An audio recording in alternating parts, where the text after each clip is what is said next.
Good morning, everyone. Yeah, hi, good morning. Yeah, good morning, Joseph.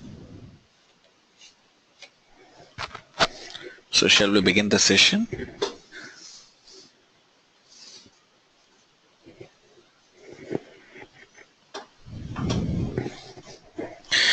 Today is the second part of this need assessment contents. We can say that we have finished one part, that is the planning. Next part is the data collection. So, shall we begin with the data collection methods?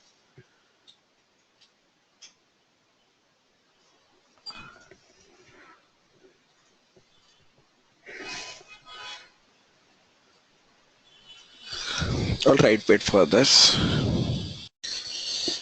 So, let's begin the session. In the last class, we have finished with the not with we are finished with the topic, that is a planning, and there are total seven steps in this. That is, set the focus, define the issues, what are the various focuses, or what is the main aim, then what are the various issues, and what are the various stakeholders or the person involved in this one. So set the focus, define the issues, and identify the stakeholders.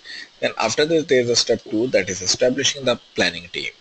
So once the target is established, once the issues are resolved, then identify who are the stakeholders over here. Then establish the planning team for that.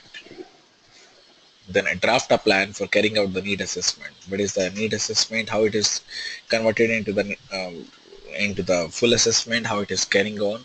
So that's a draft a plan for carrying out the need assessment. Then use the TOP model to direct data collection efforts. What are the various TOP model that is useful to direct the data collection effort? The data collection procedure or the steps that I'm going to discuss in the today's class.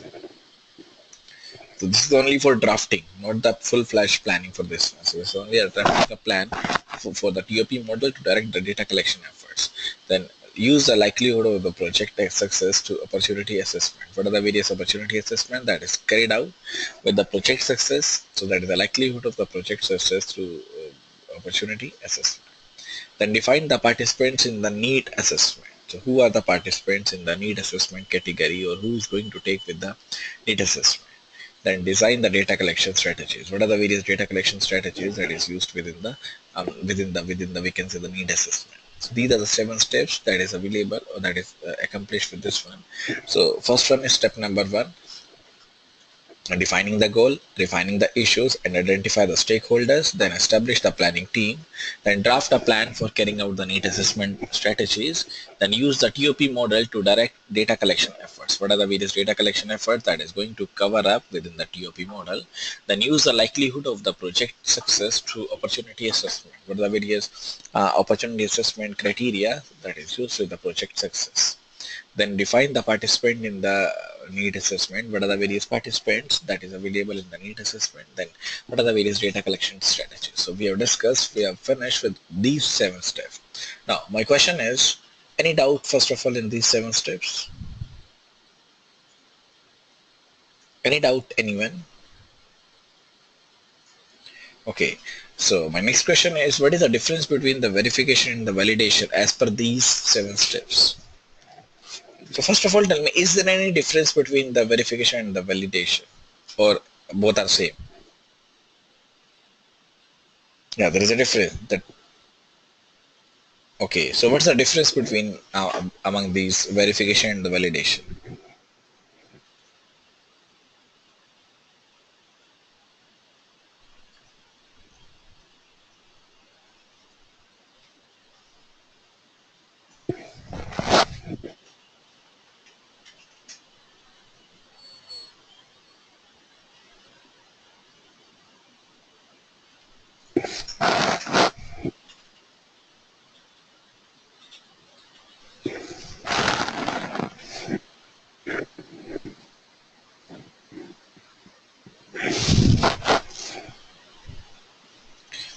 So verification, according to you, verification is done at each and every stage, and validation is done at the last. Any other answers from anyone?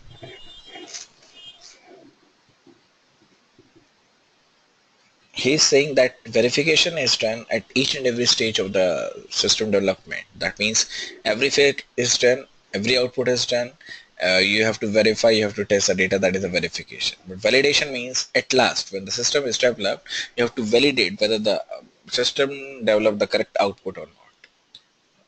Right, Joseph? This is your answer. Okay, so everyone agrees with the Joseph answer? Or is there any other opinion or any other answer?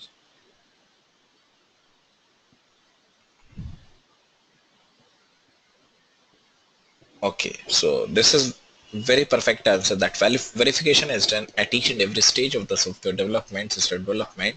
That means one stage is over. That is, for example, the first stage is the gathering the requirement. So requirement gather is over. We have to verify whether these performs out correct output or not. Then after this, next one is, for example, the feasibility study. So we have to refine, we have to do the verification whether the feasibility is done or feasibility study is done perfectly or not. So these are the verification stages. And validation means at the end whether the system gives a correct output in the system as per the user requirement, if the system gives the correct output or not. That is a validation. All right. So let's move to the next part, that is the data collection, that includes three steps: step number 8, step number 9, and step number 10. Step number 8 is determining the sampling scheme, then design and pilot the data collection instrument. What are the various data collection instruments? Then how to gather and record the data. What is the procedure to gather the data? What is the procedure to receive the data or record the data? So let's move to the data collection part.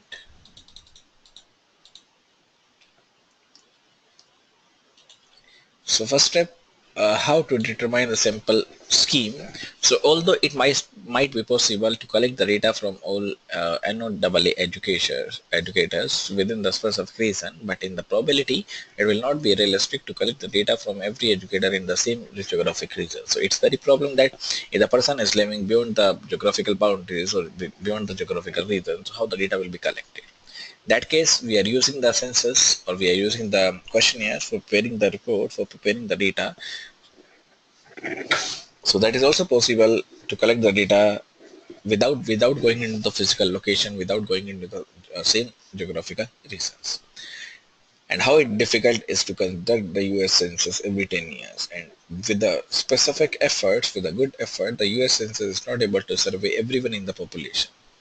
Unless a participant group is small and well defined, collecting information from the entire group is also not practical. That means we are not combining each and every phase, we are not doing, or we are not well defining for each and every group. That is impractical, we can say. That is not practically true.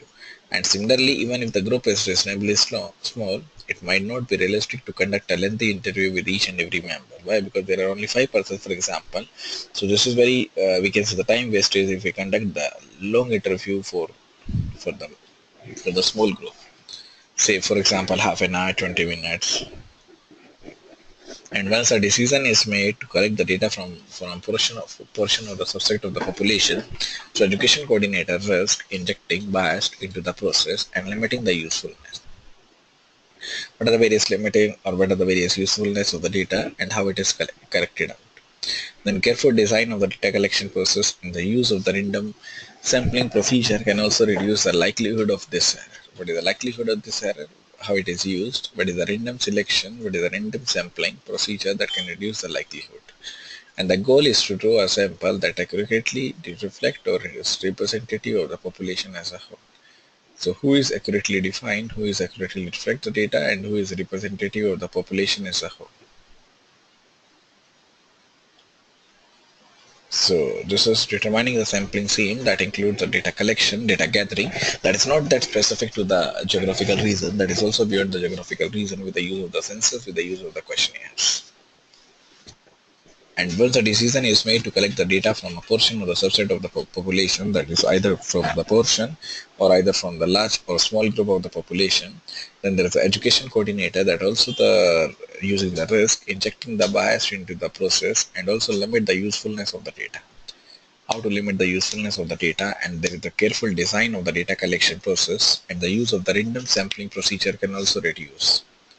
So how to define them, how to build them, and how to make the random selection, random sampling procedure can also reduce the likelihood of the error. And what is the main goal? The main goal is to draw a sample that accurately reflects or is representative of the population as a whole. How to define them, how to use them, and how to make them accurate. So what is a sample? That is considered representative of the population if every person in the population has an equal chance of being selected. Equal chance in the sense equal criteria that is given for the population, equal criteria that is given for the population if every person in the population has an equal chance of being selected. And in the same way, similarly, the number of the people sampled that also impact the degree of the sampling error. So what is the degree of the sampling error? And typically the sampling errors are reduced when the sample size is increased. So whenever the sample size increase, the size is reduced. However, with a large sample, while reducing the error, increase time and other costs. So if there's a large sample, that also increases. Yeah, that also wait. So that also increases the time. So there is a more time that is required, and the cost is also high in case of the last sample. So similarly, in the case of the people sample, when there is a sample size, the impact of the people, the degree of the sampling errors, and typically the sampling errors are reduced when the sample size is reduced.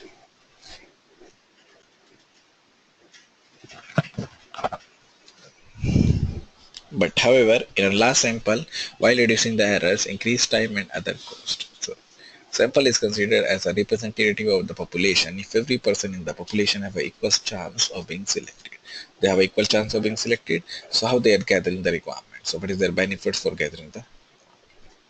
Next step is step number 9, design and pilot the data collection instrument. So how to design and how to pilot. Pilot means, first of all, it is applied to a small set of the people, small group of people, that is known as a pilot testing.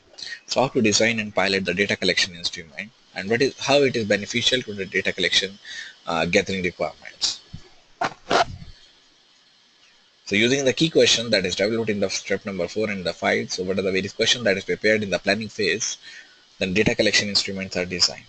How it is developed, where it is developed, what is the benefit of this development. That is the main requirement. So you want a break for 2 minutes. Why? What happened? Alright. Now let's begin with the step number 9, that is design and pilot the data collection instrument. So how to design and how to pilot, that means how to test the data collection instrument, what are the various instruments that is available for the data collections. So using the key question that is developed in the step number 4 and the 5, that is developed in the in the planning phase as a guide. So next step is to use the data collection instrument. So what are the various data collection instruments that has been designed. So whether individual will be asked to participate in a focus group or to complete a survey, then decision need to be made about what question should group or what question should be asked with the group and how best to ask these questions. So what is the best criteria to ask this question, whether in a written form, whether with the form of the interview, whether in the form of the on-site visit or the on-site presentation. So that means how to collect the data, what is the main motive for collecting the data. And similarly, if the decision has been made to observe a set of the behavior, that is how visitors will interact with the hands-on exhibit, then the specific behavior of the interest must be delimited or must be used. And each step in the procedure needs to be articulated within the data collection protocol. What are the various data collection protocol that is used to ensure that the process is well cleared and well defined and well throughout.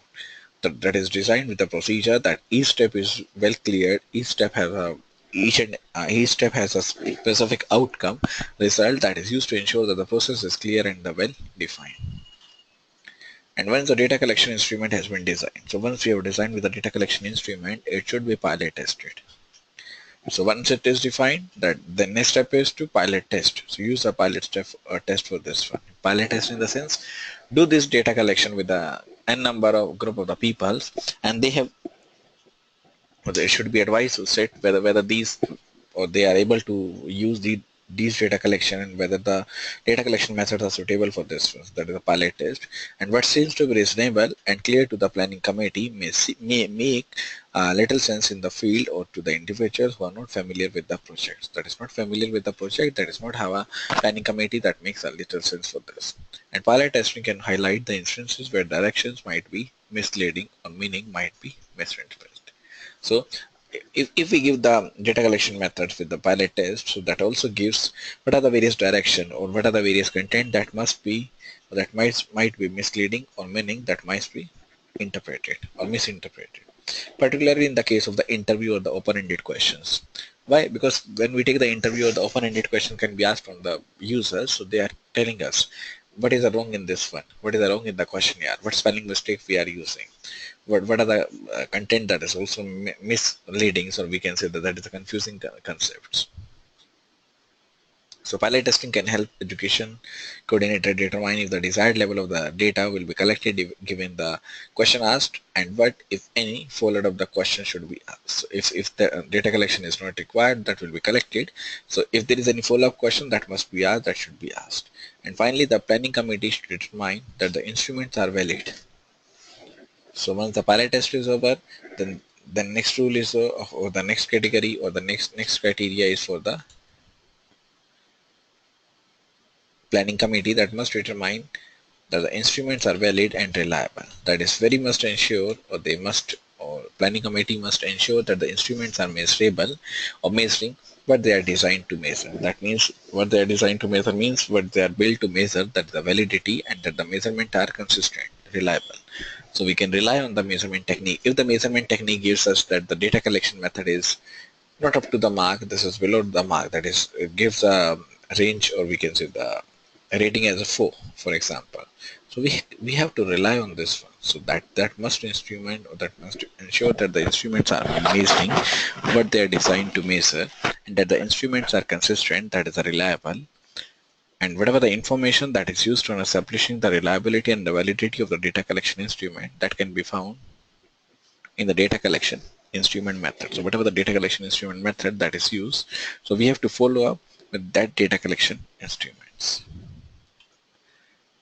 So this is step number 9, that is how to design, or what is the meaning of designing and pilot the data collection instrument. The first step is to design the data collection instrument. So that is asked with the individual, that is to participate in a focus group or complete a survey. Then decisions about what question will be asked and how best to ask these questions or those questions. Similarly, if the decision has been made to observe a set of the behaviors, then how to interact with the how to interact with the visitors, and how the specific behavior of the interest must be delimited. And each step in the procedure needs to be articulated in the data collection protocol to ensure that the process is clear and the well through. So process is well defined and process is measurable with the pilot test. Then next step is gather and record the data.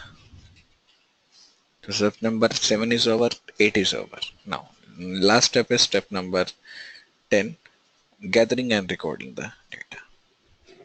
So whenever we are collecting the data, that must be gathered perfectly, smoothly, and also record the data. We have to record the data within the database. So data gathering process requires the planning and day-to-day management. We have to plan out whether the data record will be in the hard disk, internal memory, what place. So contact information must be acquired, materials, example the interview schedules, survey, written envelopes that needs to be printed, focus group meetings, interview times must be scheduled, and the arrangement must be made to tape the record interview and the focus group. So what are the various tape interviews that must be carried out, that must be used for, with the record interviews and the focus groups. So for gathering the requirement process, or for data gathering process, that also requires the planning and day-to-day management. And how information will be gathered, what is the contact information that must be acquired, what are the various material in the sense that may be an interview schedule, that may be a survey, that may be a written envelopes that needs to be printed, focus group meetings, and the interview time must be scheduled, arrangements, what are the various arrangements for this, that must be made to tape the records.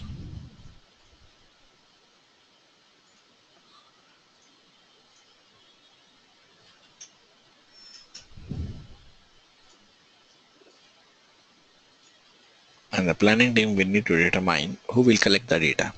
That is either who will conduct the interviews, who will facilitate the focus or focus groups, whether those collecting the data needs training to ensure that the proper protocols are followed, and how the right of the study participants will be guaranteed. So how it is guaranteed that it is using the right participants.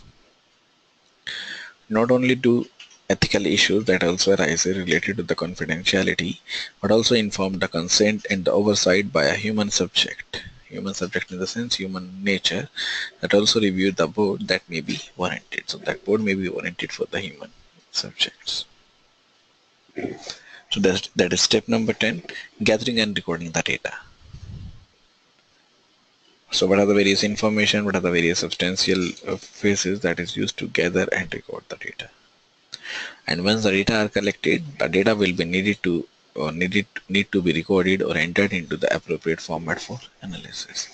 So once the data has been collected, the data must be recorded in a perfect way, that must be recorded or entered into the appropriate format like CDs, DVDs, pen drive, whatever. And the survey data will need to be entered into the database. As I said, that all the related data must be entered into the database for the final phase. And the interview and the focus group sessions will not be transmitted.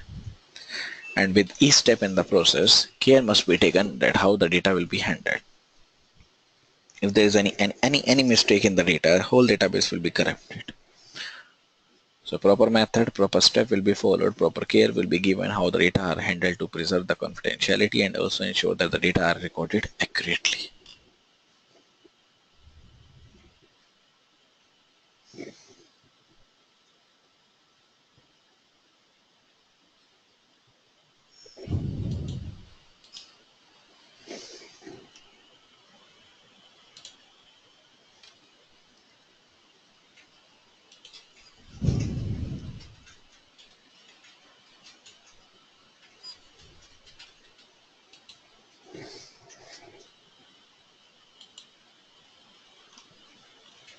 Now, any doubt in these three steps? We have done with these three steps for the data collection. That is step number 8, 9, and 10.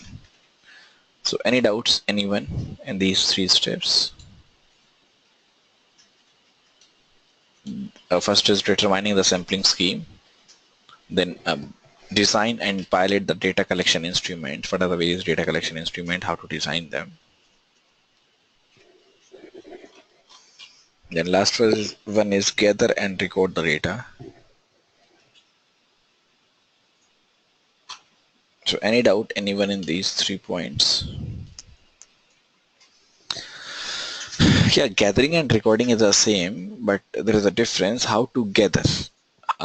We can say that what are the various techniques that is used for the data gathering, and recording in the sense how to record or at where or at what place the data will be recorded. So first is gather and then record the data.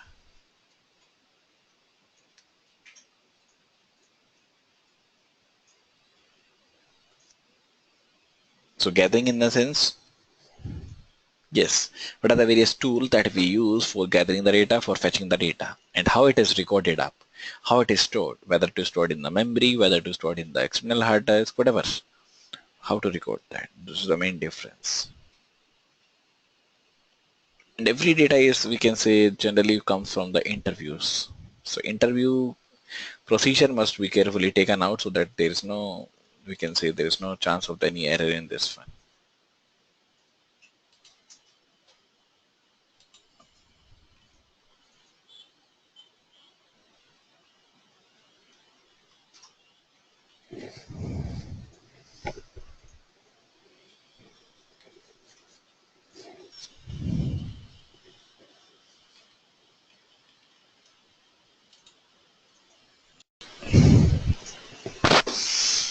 Yes, tell me the doubts in these 11 steps, sorry, 10 steps.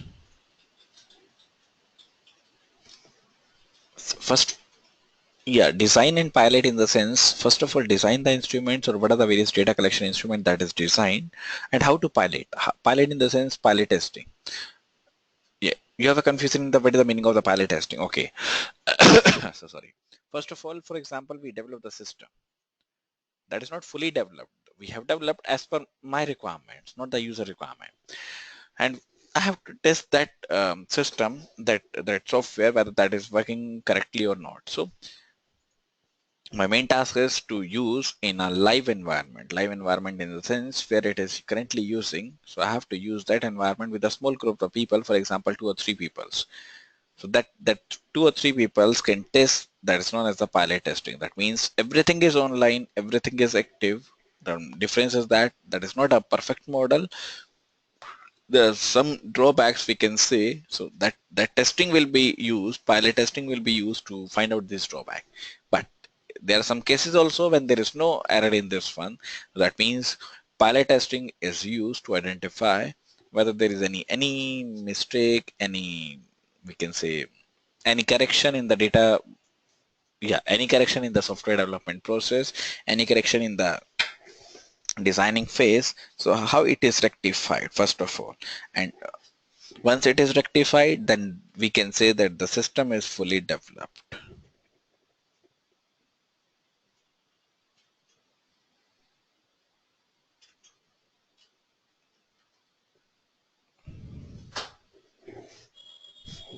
So pilot testing means simple. If you want to want in 2 or 3 lines, that is a live testing. Yeah, this instrument or instruments are used. It may be a one instrument, it may be a multiple instruments.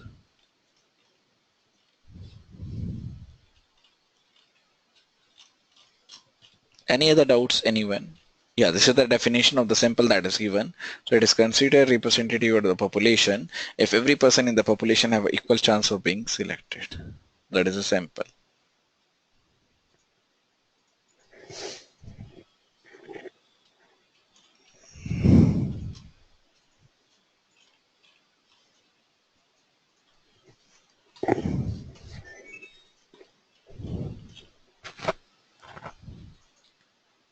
This is not defined by the participant. This is the next phase. So planning out is totally different. Next phase is the data collection that is carried out by the managers or the system analyst, whosoever is a volunteer, is a concerned person used for this.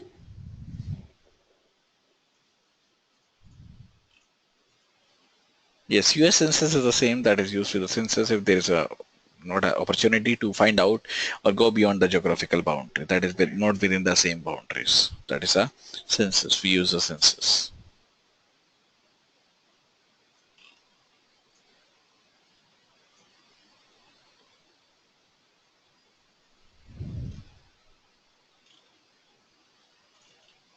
Any other doubts, anyone?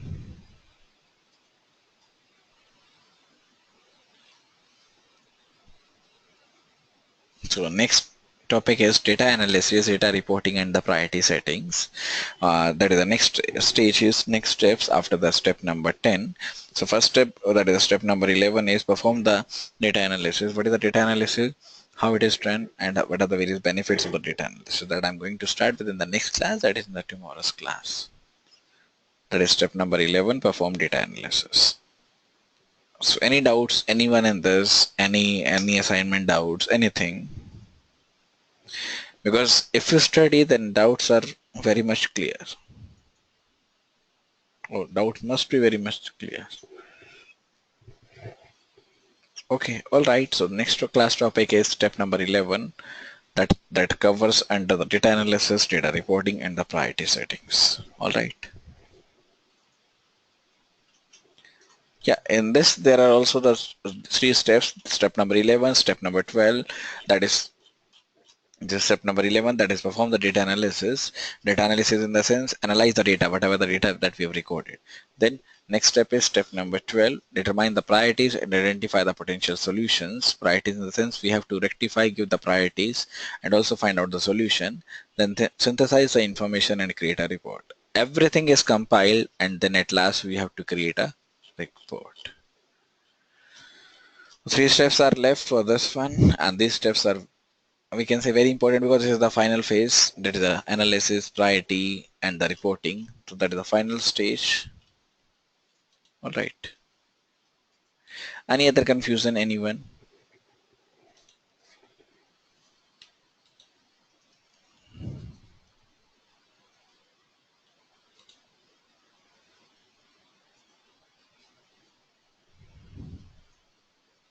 And yes, after this we have to start with the next part, that is the part number 2. This is only the part number 1. We can say unit number 1, that is the need assessment.